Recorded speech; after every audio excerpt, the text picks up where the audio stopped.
Father, I'd like to know how long you've been an exorcist for. Since 1994. I was appointed exorcist by Bishop Madec in the Diocese of Fréjus-Toulon, France, until 2002, when my congregation called me to our mother house, and Cardinal Barbarin asked me to continue as an exorcist, case by case.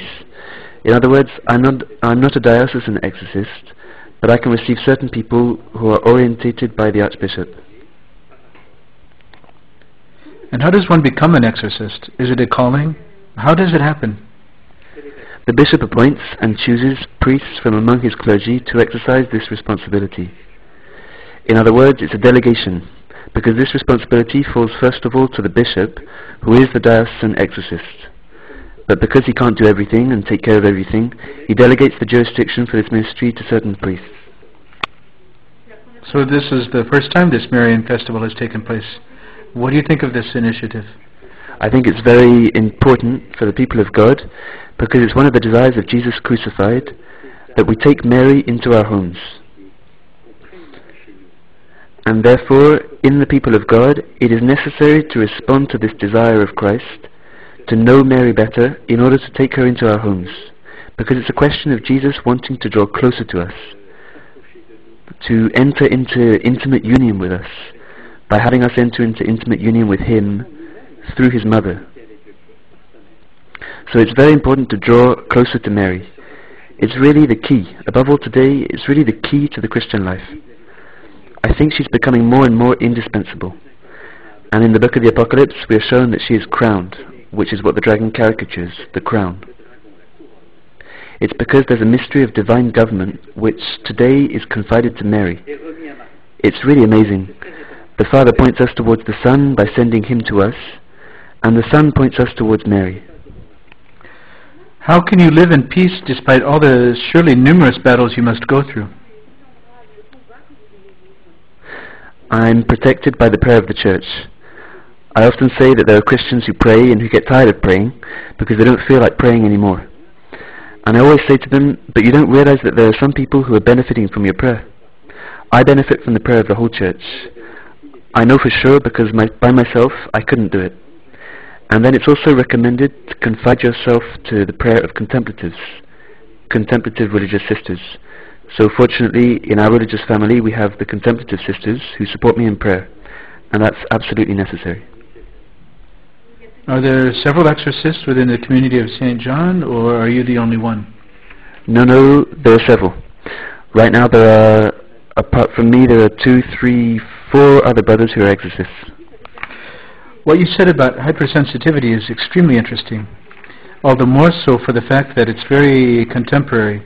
It seems to be something praiseworthy, or that someone who is hypersensitive is someone amazingly kind or nice. And in fact, you've corrected us by saying that no, be careful, it's an open door to attack from the devil. Could you talk a little about that? Yes, because hypersensitivity is in itself not bad when it's assumed by a spiritual life, which is even stronger. We have people in the Church who are great witnesses. I'm thinking of Pope John Paul II of Mother Teresa, who were hypersensitive, but without that being an open door to the devil, because they develop their spiritual life even more, so they were assuming this hypersensitivity. Sadly today, hypersensitivity is developing without the development of the spiritual life, and the psycho-spiritual guidance which I was talking about here does sadly estrange this development of the spiritual life, which means that we can't find a remedy for an overdeveloped sensitivity, because the psycho-spiritual domain is not a remedy for that. There's only the development of the spirit which is a remedy for that. The development of the spirit? How does that happen? How can we develop the spirit in us? One develops it by exercising the intelligence in presence to reality, by being present to reality all the time, refusing to dream, not giving oneself over to activities which favor the development of the imagination, for example, drugs, television, everything which is image-based. You see, in an excessive way, of course. Especially a child. You see, at the beginning of childhood, the child doesn't exercise their intelligence because it isn't developed. They can't exercise it. The body has to be sufficiently developed for one to exercise the intelligence. And if at 4 or 5 years of age they start asking, what is that? Why? Then that's the emerging of the intelligence out of the imaginary. If the parents are exasperated by their children's questions and send them packing with their Game Boy or to the television to have some peace and quiet, then they provoke a frustration of the intelligence which favours the development of hypersensitivity. It's criminal. Freud talked about sexual suppression, but no one talks about intellectual suppression, yet it's much, much worse. So what you're saying is completely revolutionary. It's not at all the spirit of things today. It's not fashionable. It's not what we want to hear.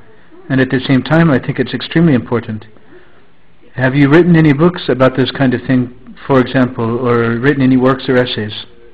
Yes, because by being president of an international association, the IAD, International Association for Deliverance, we have sessions every 2 years where we bring together exorcists and priests in the Ministry of Deliverance to reflect theologically about these questions, and we publish the conferences from these sessions. So right now we have 5 books which can be found at Éditions Bénédictines at Saint-Benoît-du-Sault in France, or at Rimont in France, the theology student of the community of St. John, with various different themes, but always around the subject of exorcism, deliverance, and also the open doors, which I've developed a lot in this conference.